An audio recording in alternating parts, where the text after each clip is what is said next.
الحمد لله وكفى والصلاة والسلام على من لا نبي بعده.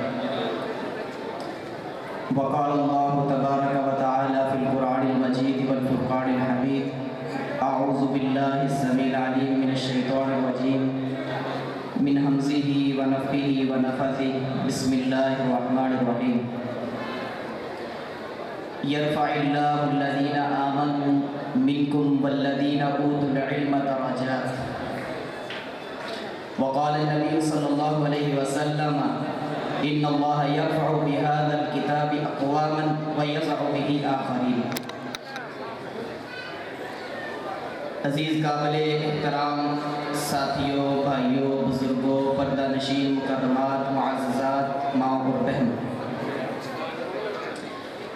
جب سے اسلام کا سورج طلوع ہوا ہے تب سے ہی اس دین اسلام کو، اس اللہ کے سچے دین کو دنیا سے مٹانے کے لیے، اس کی مخالفتیں کرنے کے لیے اس کے جو دشمن ہیں وہ اس وقت سے میدانوں میں کھڑے ہیں اور اپنی پوری تگ و دو کر رہے ہیں. آپ یہ اندازہ لگائیے کہ دنیا کے اندر 206 ممالک ہیں اور 4200 یعنی 4200 مذاہب ہیں، لیکن 4200 مذاہب میں سے سب سے بہترین جو مذہب ہے وہ مذہب اسلام. آج ہم اگر دیکھتے ہیں کفار کو، یہود و نصارہ کو، کمیونسٹوں کو، سوشلسٹوں کو، دہریوں کو، ان کے کلچر، ان کے رسم و رواج، ان کا طریقہ کار، ان کے جو رولز ہیں، ان سے ہم بہت زیادہ متاثر ہوتے ہیں. ہم کہتے ہیں جی فلاں ملک جو ہے اس کے رولز جو ہیں وہ بڑے سخت ہیں، وہ رولز کے بڑے پابند ہیں، ان کا نظام، نظم و ضبط بہت اچھا ہے.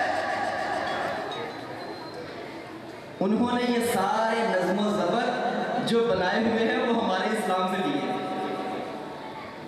سارا کچھ انہوں نے سرچ کر کے ہمارے اسلام سے لیا ہے.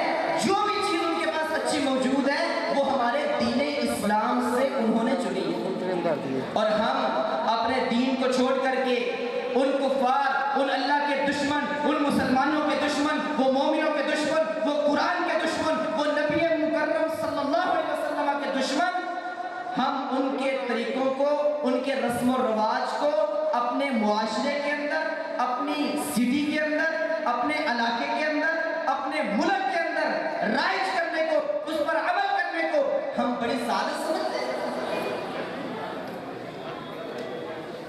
آج ذلت اور رسوائی مسلمانوں کا مقدر کیوں ہے؟ اس کی بنیادی وجہ یہی ہے کہ مسلمانوں نے اپنا جو سچا پیارا دین تھا، دین اسلام تھا، اس کو چھوڑ دیا. اگر آج کا مسلمان اس کا چہرہ دیکھا جائے تو وہ جس طرح اسلام بتاتا ہے اس طرح نہیں ہے، اسلام کے مخالف ہے. کن سے متاثر ہو کے اس نے اپنا چہرہ، اپنی داڑھی جو ہے وہ سٹائلش بنائی ہے کہ خط بناتے ہیں سٹائلش قسم کے خط.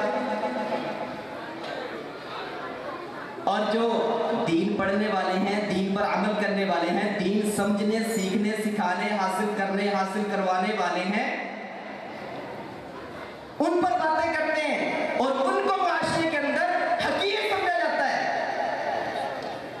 دنیا والوں کی نظر میں آج سب سے زیادہ جن کی تحقیر ہوتی ہے اور ان کفار کے پیچھے لگ کے، ان اللہ کے دشمنوں کے پیچھے لگ کے، وہ یہ دین پڑھنے والے، پڑھانے والے، سیکھنے والے، سکھانے والے، حاصل کرنے والے، حاصل کروانے والے. حالانکہ اللہ فرماتے ہیں یرفع اللہ الذین آمنوا منکم والذین اوتوا العلم درجات. اللہ تبارک و تعالیٰ دنیا کے اندر بھی ان کے درجات بلند کرتا ہے اور کل قیامت والے دن بھی اللہ تبارک و تعالیٰ حافظ قرآن سے یہ کہیں گے اقرأ وارتقی، اے حافظ قرآن، قرآن پڑھتا جا اور جنت کی سیڑھیاں چڑھتا ہے. جنت کے درجات پڑھتا جا، جہاں تو قرآن مکمل کرے گا جنت کے اندر وہ تیرا مقام ہوگا، وہ تیرا ٹھکانہ ہوگا. آپ مجھے بتلائیے دنیا کے اندر فزکس پڑھنے والا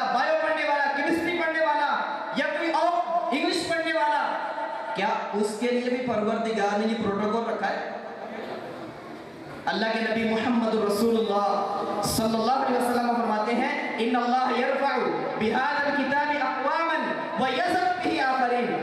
جو اس قرآن سے محبت کرنے والے ہیں, اس قرآن کو اپنی زندگی کا اوڑھنا اور بچھونا بنانے والے ہیں, اس قرآن کو اپنی طرز زندگی بنانے والے ہیں, اس قرآن کے مطابق اپنی زندگی کو ڈالنے والے ہیں. فرمایا ایسے لوگوں کو اللہ تبارک و تعالیٰ دنیا میں بلندیاں عطا فرماتا ہے. وَيَذَرُ بِهِ آخَرِينَ, اور جو اس قرآن کی مخالفت کرتے ہیں, اس قرآن کے خلاف چلتے ہیں, اس قرآن کے خلاف پراپوگنڈے کرتے ہیں, اس قرآن کے خلاف سازشیں کرتے ہیں, وَيَذَرُ بِهِ آخَرِينَ, اللہ ایسے لوگوں کو ذلیل و رسوا کرتا ہے. اس لیے میرے عزیز ساتھیوں, ہمیں اپنے دین اسلام, مذہب اسلام, جو پیارا دین, جو ہمارے پاس دین ہے, ہمارا مذہب ہے, اللہ کی قسم دنیا کے اندر کسی کے پاس موجود نہیں ہے. ہمیں اس سے بڑھ چڑھ کے محبت کرنی چاہیے. اپنے بچوں کو بھی یہ دین پڑھانا چاہیے, اپنی بچیوں کو بھی یہ دین پڑھانا چاہیے. اللہ تعالیٰ سے دعا ہے کہ اللہ تعالیٰ ہم سب کو صحیح معنوں میں قرآن و سنت پر اپنی زندگی بسر کرنے کی توفیق عطا فرمائے. جب تک ہمیں زندہ رکھے, دین اسلام پر زندہ رکھے, اور جب ہمیں موت دے نیک شہادت والی, ایمان والی موت نصیب فرمائے. وما علیہ الا البلاغ.